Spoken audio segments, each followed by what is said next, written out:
Téléchargez gratuitement l'application sur votre mobile iPhone, Android et sur iPad. Profitez des recommandations et des analyses de nos spécialistes en direct. Et suivez en temps réel nos émissions depuis les réseaux sociaux.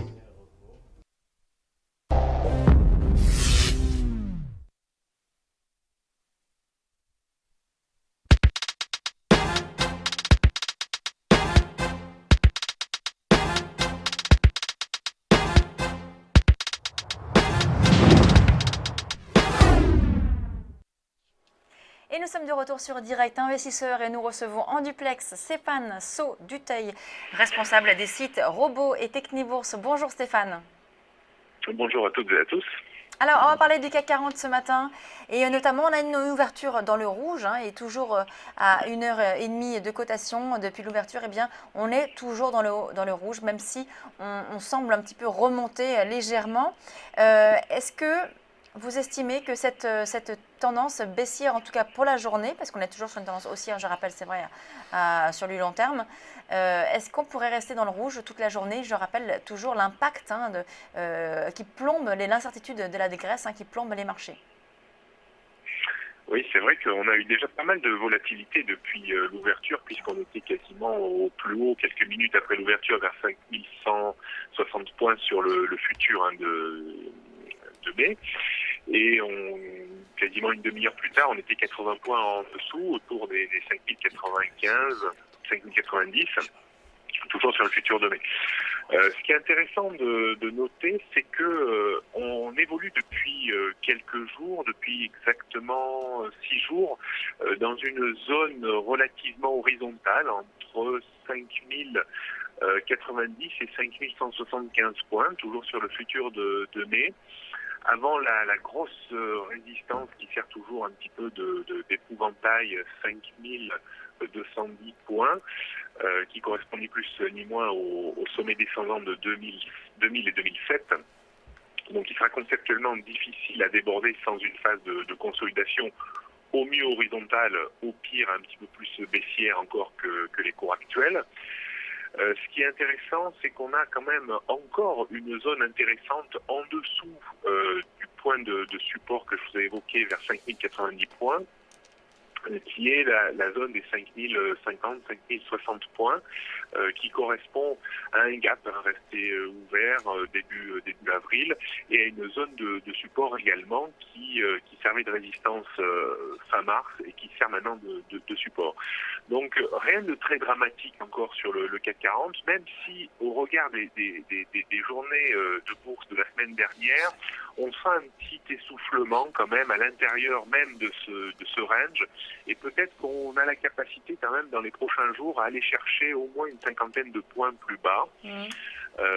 Et si ce niveau que j'évoquais vers les 5050 ne devait pas tenir, là on assisterait peut-être à un décrochage un petit peu plus marqué de 2, 3, 4%.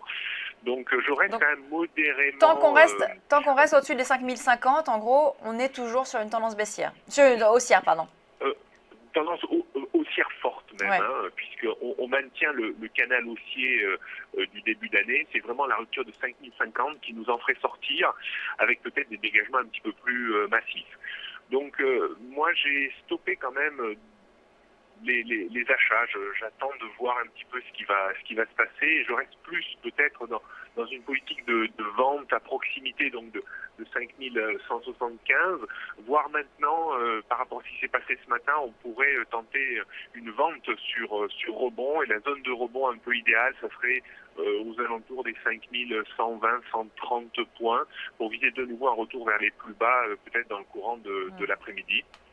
Mais attention, je crois quand même que le CAC 40 au mieux pourrait continuer sa dérive horizontale, mais il y a quand même une petite chance à mon sens qu'on aille creuser plus bas, ce qui serait vraiment un mal pour un bien, parce que ça nous permettrait d'acheter vraiment un meilleur compte un peu plus bas.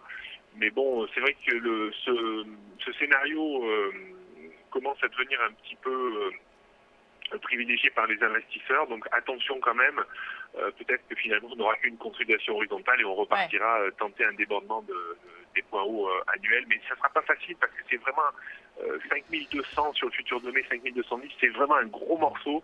Il faudra vraiment de sacrées bonnes nouvelles, ou alors un quantitative easing encore très présent physiquement et dans la tête des investisseurs pour déborder ce niveau. D'accord. Alors, on va passer maintenant au S&P 500. C'est vrai qu'on a vu depuis le mois de février une consolidation de l'indice américain. Et depuis quelques séances, là, on a l'impression que l'on repart à la hausse, même si on est quand même toujours dans un sorte de canal, toujours de consolidation depuis le mois de février. Est-ce que vous pensez qu'on peut repartir à la hausse sur le S&P 500 ou au contraire que la consolidation est là pour l'indice américain? C'est une grosse énigme maintenant sur le SP500. Je restais plus dans une idée qu'on allait baisser sur les niveaux inférieurs, surtout à proximité des points bas annuels vers les 2030-2050, et ce qui n'a pas été le cas. Donc j'avais pris une position de vente à découvert.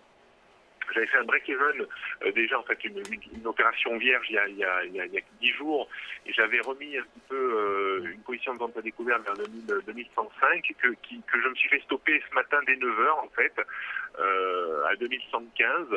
Donc j'ai perdu un tout petit peu, une dizaine de points, donc rien de très dramatique. Et là, je me pose vraiment beaucoup de questions. Je n'ai pas l'impression en fait qu'on ait vraiment un momentum haussier puissant qui ait la possibilité de nous amener beaucoup plus haut, mais forcé de constater qu'on n'a pas non plus la capacité à baisser, et le SP500 redevient un peu moins faible qu'il n'était il y a quelques temps. Donc là, je dois dire que pour l'instant, je mettrais un beau joker sur le SP500, et j'aurais tendance à attendre quelques jours pour voir si on se décante un petit peu de cette zone dans laquelle on évolue depuis quelques jours, autour des 2100, 110 points sur le SP500. Alors justement, Stéphane, donc, on a fait un nouveau plus haut historique la semaine dernière, vendredi dernier, on a touché un nouveau plus haut historique à 2115, 116, et sans pour autant accélérer à la hausse. Donc effectivement, on n'a pas de relais acheteur sur l'indice, mais également on ne baisse pas. On pourrait peut-être attendre, on aura cette semaine la première estimation du PIB américain qui pourrait peut-être faire accélérer à la hausse ou à la baisse le S&P.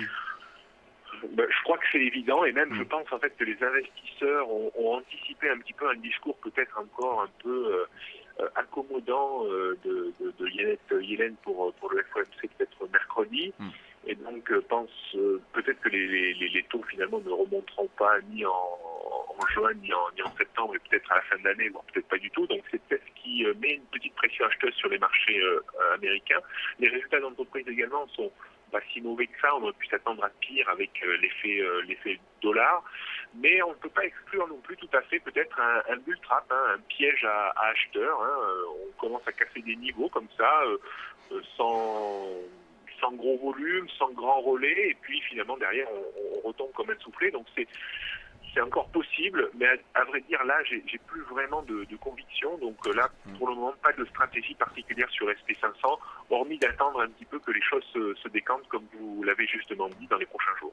Alors un mot maintenant sur l'euro-dollar. L'euro-dollar qui remonte, c'est vrai qu'on est toujours maintenant on était sur ce canal depuis le mois de mars, entre 1,04 et 1,11 même. Et bien là, on est aux alentours donc de 1,08 dollars. Est-ce que vous pensez que l'on va remonter vers la borne, donc du coup de cette conversion vers la borne des 1,10 à 1,11?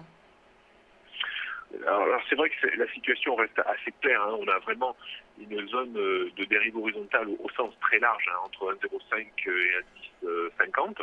Donc après avoir touché 1,05, on remonte naturellement. Alors ça se fait pas vraiment en ligne droite, ça se fait de façon un petit peu saccadée, mais on arrive quand même à mettre en place de nouveaux points hauts là depuis une bonne dizaine de jours régulièrement. Donc pourquoi pas revenir à proximité immédiate des indices, ça me semble tout à fait possible. Il y a une quinzaine de jours, je vous avais dit que ça pouvait être intéressant d'être contrarien et d'acheter vers 1,05, surtout avant la conférence de presse de Mario Draghi, parce que je pensais qu'il n'avait pas annoncé grand-chose, et on voit qu'après, l'euro est remonté tranquillement. Donc là, à partir de 1,09, ceux qui ont suivi un peu mon conseil, je pense qu'on peut commencer vraiment à alléger, à prendre des profits, et peut-être à se remettre un petit peu vendeur à découvert dès qu'on sera autour des indices pour viser de nouveau l'alternance entre hausse et baisse et un retour progressif vers 1,07, voire pourquoi pas à 1,05.